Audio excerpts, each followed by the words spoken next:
Hi, this is part 2 of the interview with Saeed Khan. Almost. They are grown up. Yeah. So how is it going as a father? It's every age brings with it its blessings and its challenges.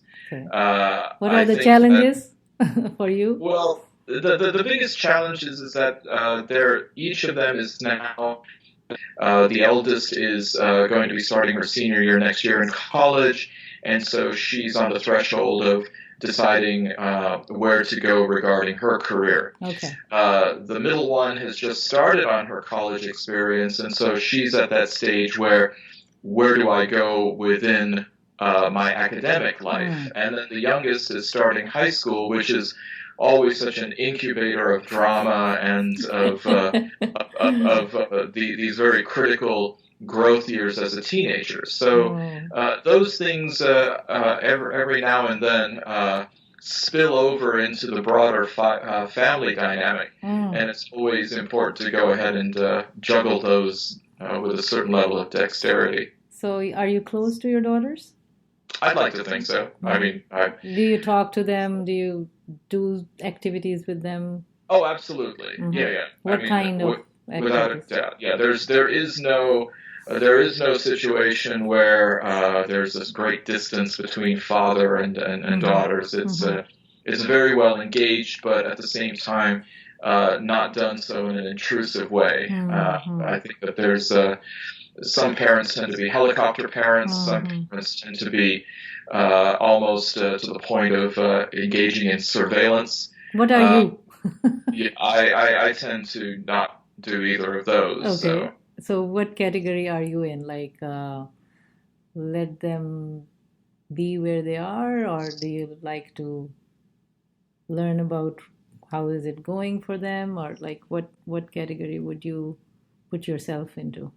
I always make sure to find out if they're doing all right, if there's anything that they need.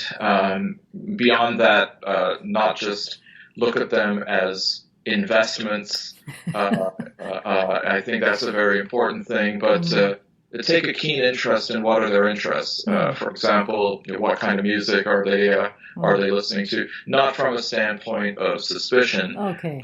Music is something that I enjoy a lot, and so I just wanted to see where they are because I remember being their age, what those things meant to me. What type of music do you like? Oh, I could talk to you for 4 or 5 podcasts on music alone. Oh, really? I tend to have a fairly eclectic taste. I grew up in England, and so for me, listening to a lot of the British bands in the late 60s, early 70s was a very formative period of time. I enjoy Coke Studio, and the very next breath I listen to Urdu? something by the Beatles. So do you speak Urdu? Yes, I do. Okay. And do you speak Hindi as well? I do. Okay.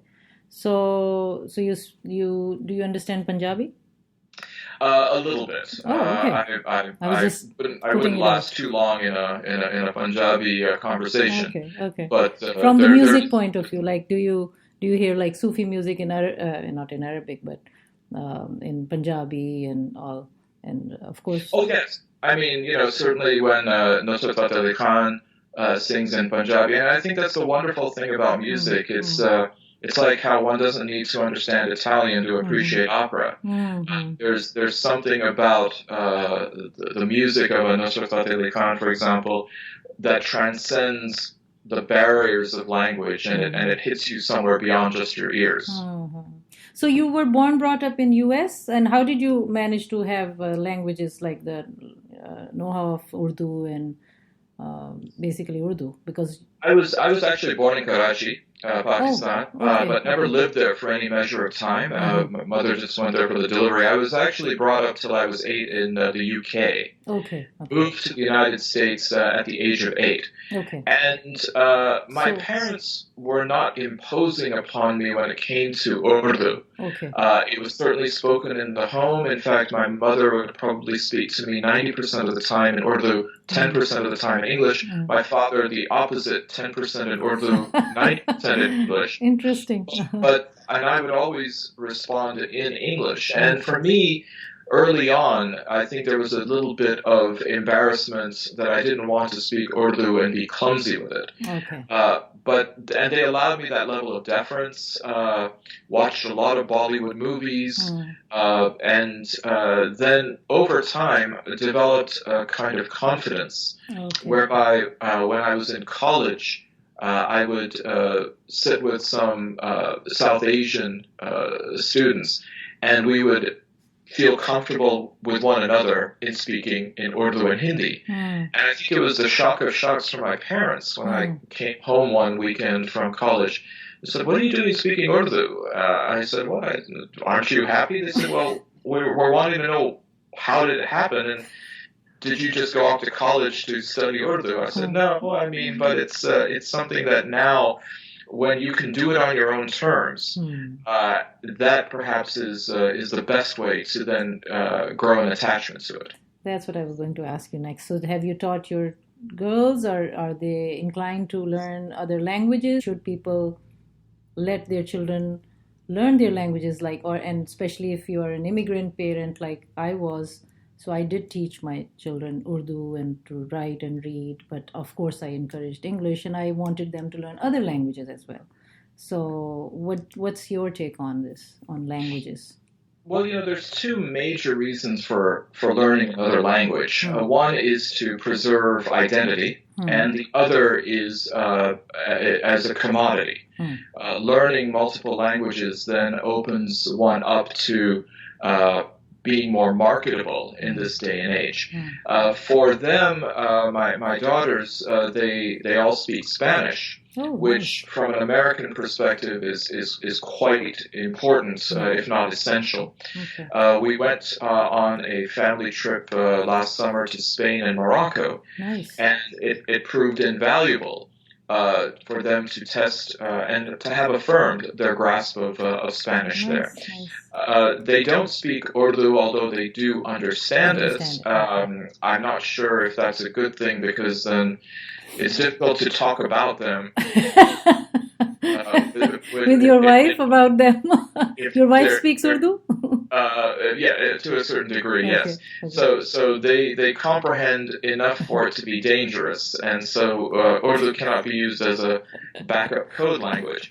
But this idea then that I think everyone has to decide how much their ethnic and cultural identity matters to them, how much, with a finite amount of time, learning a second or third language is important when it comes to living in multicultural societies. Now, my middle daughter, interestingly enough, knows American Sign Language. She learned ASL in school, which is certainly different. It's a bit avant-garde, but it's one of these very critical skills, which in some ways will distinguish her from others who don't have that knowledge base. So it really is a mixed bag to see then how language is impacted in a family. This goes to my hat as an academic and looking at globalization.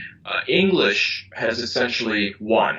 It has now become really the global language, and going from one part of this world to the other as I do. I mean, for example, I was connecting through Seoul, Korea, and Tokyo, Japan, while I was down in Malaysia. You see the fact that English is spoken in all of the airports without any hesitation, and no one seems to really have a problem with it. They have accepted that. And perhaps instead of learning other languages, some might consider it to be better to refine their English. That could be perhaps the most invaluable skill they have. But at the same time, I think that learning languages, as you said, is beneficial. I think it is certainly edifying to oneself and to one's self-esteem, and I think it should be encouraged. Now, some might say that what is the definition of a language? Does that include Unix, coding? Is that sufficient enough? And, that's true. I don't know. I don't know the answer to that yet. That's true. It's an interesting conversation we are having, and I'm really enjoying it, learning a lot. So, in your experience, if there is something important that you have seen or observed in your life that you would like to share, or from your own personal experience, that can be a learning point for my audience. Right. I mean, I think the two most important things that I use when I parent is, one is I don't look at my children as being bodies made in my image. They are not clones. Okay. Each of them is fortunately very different in their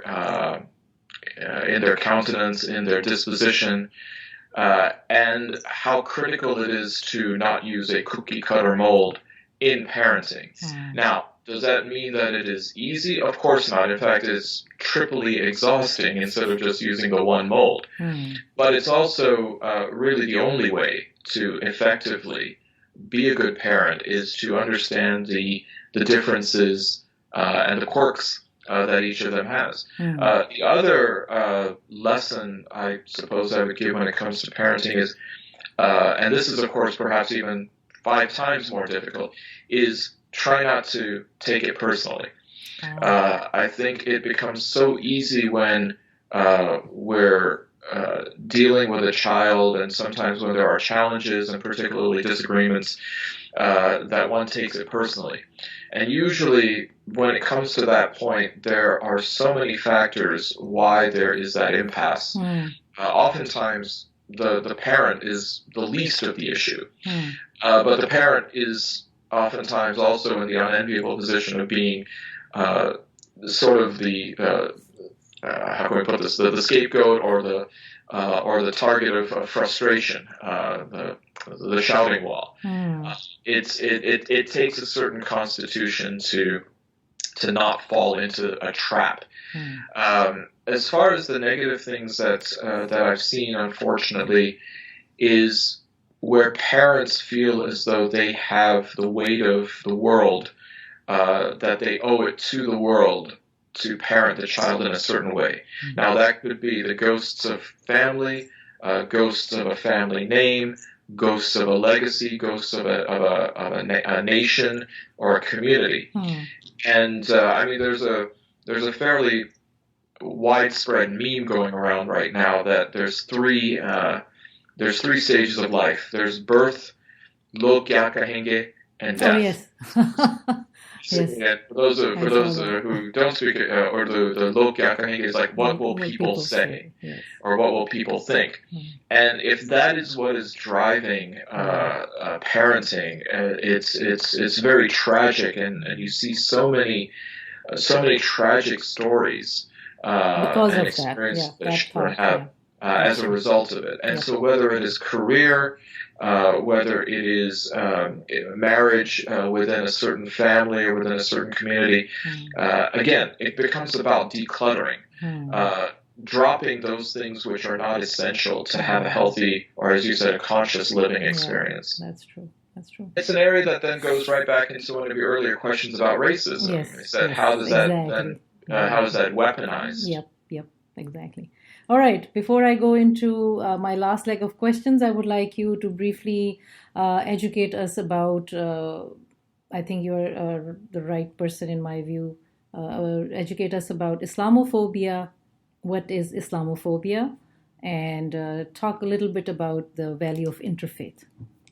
Sure. Well, I think the term Islamophobia, of course, is a bit problematic because some people will make the argument that it is those who are scared of Islam as a religion. And I think that this is imprecise because what we see in practice is that most people now don't have as much of a problem with Islam, mostly because they don't understand it or they're not knowledgeable about it. But they have a problem with Muslims. They have a problem with those who, in some capacity or the other, practice Islam or identify with Islam. It doesn't matter if somebody prays 5 times a day, fasts for the entire month of Ramadan, or somebody who does none of these and simply drinks and carouses. If they are seen as Muslim, racializing Muslims instead of just looking at them as a religious group, that tends to be enough for then people to use racism and bigotry against them. Interfaith engagement is absolutely vital for two reasons. One, we now are in an era where we're not as secular as we once were. And irrespective of how much people practice their various or their respective faiths, people are using religion as a way to identify or self-identify. Mm-hmm. And as a result of that, they have formed these tribes. Christian tribes, Jewish tribes, Muslim tribes, Hindu tribes. And it's less about belief than it is about belonging within these groups. Irrespective then of the level of piety, it's absolutely critical for people to engage with people outside their own faith, to gain an understanding and to recalibrate how toxic some of these current years and times have been. Right. Yeah, that's true. I had a question, but it skipped my mind. What is the future of Muslims in America, in your viewpoint? Well, with the current situation and what happened in New Zealand and all. Yeah. I think that the future for Muslims in America is, as it always should be, for good and bad, fluid. There are so many complexities to the Muslim American experience. I think that while it is helpful to perhaps look at how Muslims are elsewhere in the world, I think it would be wrong to be consumed by that and to then feel as though it's a self-fulfilling prophecy one way or the other, that what's happening to Muslims in, say, Britain is only 5 years ahead of what's going to happen to them here, because these societies are so different. I think the other thing that needs to happen is for Muslims to move away from examining how Muslims were at a different time in history. This whole idea about whether it's Muslims in the 7th century, Muslims in the 1960s in Pakistan, Muslims in the 1950s in Egypt, it's really not helpful to map what is going to be the future of Muslims in 21st, 22nd century America. We don't understand how broader society is changing, how demographics are changing, how politics are changing, how technology is changing. And all of these things are going to affect Muslims, and in many ways all of these things will be affected by Muslims. So what should Muslims do? So I think that Muslims need to be, as the current term that millennials use quite frequently, they need to be woke. They need to be aware of how things are changing in broader society and how those things are impacting Muslims. Muslims tend to be a bit parochial, as other groups are as well, and I use the example of Google Alert, that they get messages and notifications of things that only pertain to being Muslim or being of whatever their particular ethnic group is. And they need to realize that something that's happening, say, in Oregon, which may not have anything to do with Islam per se, may have some impact on them. I'll give an example. Supposing Chinese are buying pig farms in Nebraska. Well, quite frankly, that doesn't have anything to do with Muslims directly. Well, what does it mean then about another country purchasing land and a resource for their own needs back home? How is it going to affect the economics? How is it going to affect the culture? How is it going to affect the politics of America? In that sense, it does affect Muslims. And it's important for Muslims then to be able to connect the dots between something which seems to be so remote.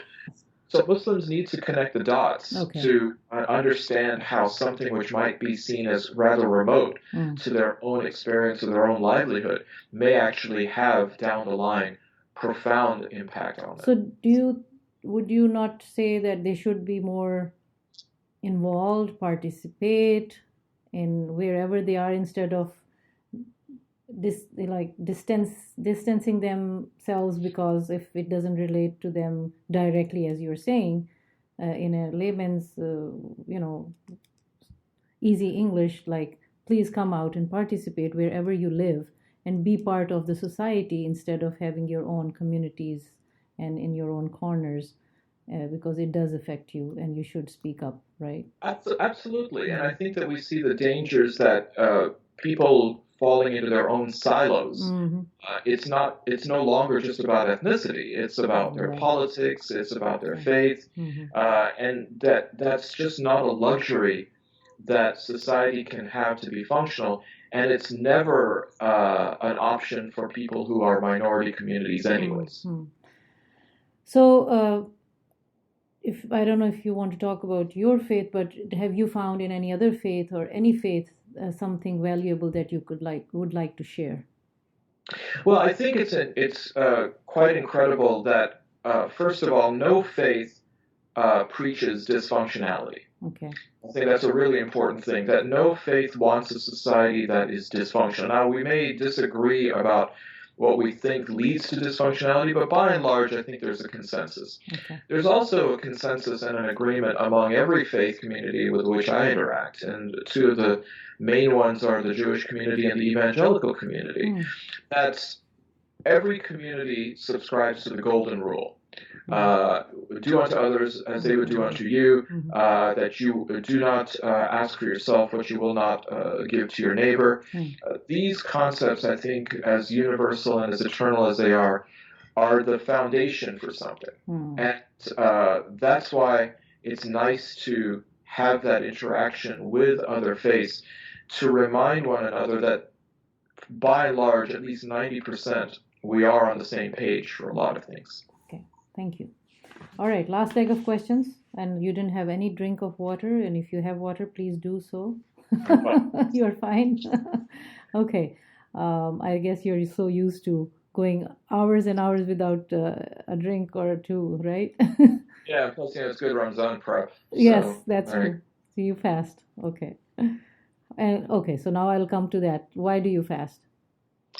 Well, for two reasons. One is because it's a religious obligation. And second of all, because it actually does have meaning. I think there's... And I want you to talk about the meaning. Sure. I think that when it comes to the kinds of spiritual relationships that are then manifested by the religious obligations, it centers you. It makes you realize where you fit within a broader matrix. We've been talking a lot about parenting and children, and sometimes one of the biggest things that happens with that, one of the discontents is that parents forget that they're human beings too. Yeah. They forget that they have a history that existed before the children. They'll have one in a different capacity after the children leave the nest. And you realize that you are the sum total of all these relationships that you have. I mean, somebody's child yourself, somebody's employee or employer. And it's nice to also recognize that you have this relationship, that you are somebody's creation in a divine sense. And as a result of it, and when you realize that you have all of these obligations and rights that you draw from your other relationships, that this is also part of that relationship that you have with God. Thank you. All right. What is the value of gratitude in your life? I think the biggest aspect of gratitude, again, is centering yourself as being part of a bigger mosaic, recognizing that you're not required to, nor can you do it alone. And when you are able to admit that you're not an island unto yourself, it becomes a lot easier to have gratitude, because you realize what is the importance of having other relationships. Now, at the same time, it can be very difficult if you don't have that kind of balance in your life. I find it to be less of a problem to show gratitude than maybe it is to accept gratitude. There's always a struggle that you realize that you might be doing something for whatever reason you are not doing it for the gratitude, you're not doing it for the recognition and all. But you realize how important it is to that other person to be able to express gratitude and for you to accept that gratitude. And so having that kind of bilateral relationship and interaction is really critical. That's true. Good. Do you like anything about yourself, and do you have anything that you would like to change? Or before I go into other questions. Do I like anything about myself? I like my music collection. Okay. I'm pretty proud of that. Okay. And Music my collection. personal Okay. book library. Okay.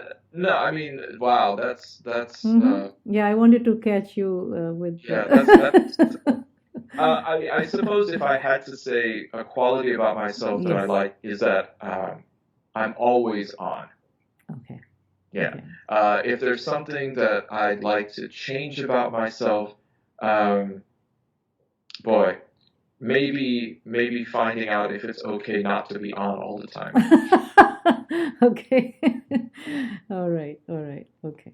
You can tell more if you want to in while I will have my other questions. If you think of like, oh yeah, I like my about myself that I am, something like in my view, you have been very generous with your time and available with all the occupations and schedule that you have. I think it's quite nice to see somebody who's accomplished and they are not doing so-called in quotes nakhre or hard to get to because you are so accomplished, um, and you do so much and you travel and all, and you have a perfect reason or right reasons to say, well, I'm sorry, I'm exhausted, I can't speak to you for an hour.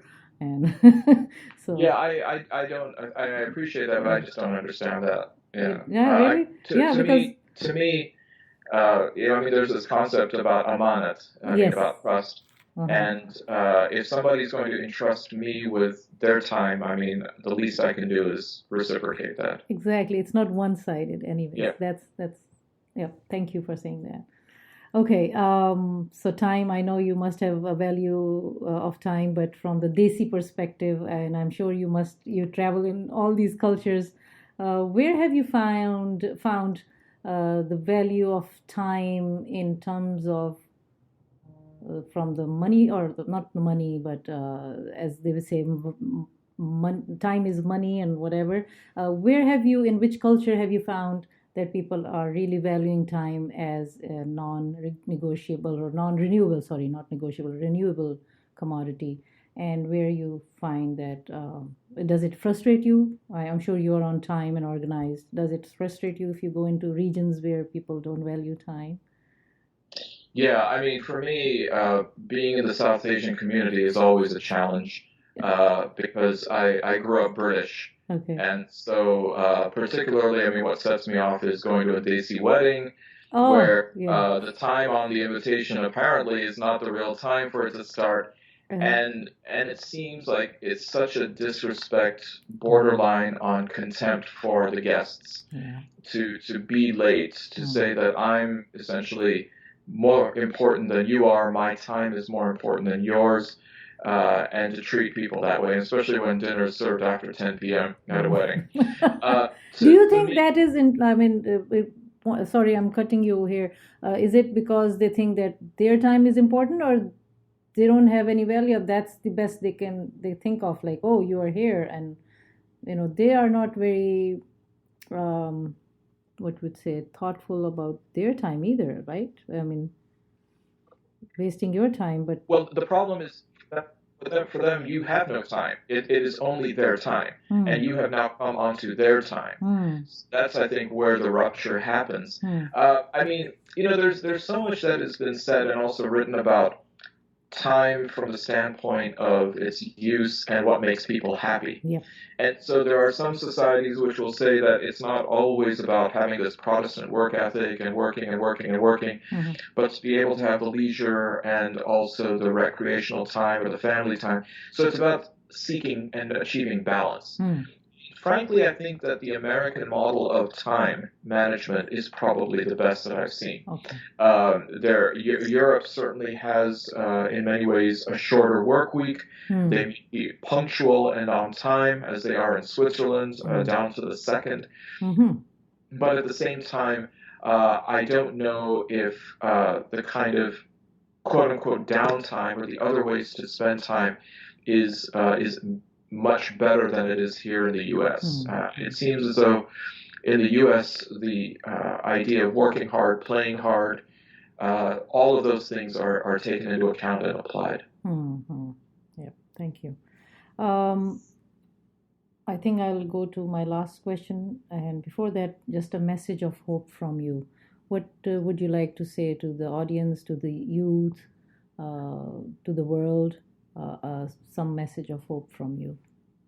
As a historian, I won't speak as a parent or as a Muslim or these, but somebody who spends the better part of his career and also his day looking at world history from an altitude of about 70,000 feet.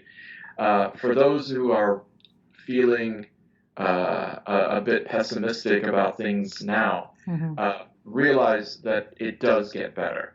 That it's always difficult when you're in the moment and maybe even in the eye of the storm. It seems as though there really is no future of moving beyond this, but there always seems to be. Thank you. And my last question is, what lights you up? Oh, wow. I mean, this is going to sound extremely cliched and somewhat corny, but what lights me up is waking up every morning. Oh, nice. I never, ever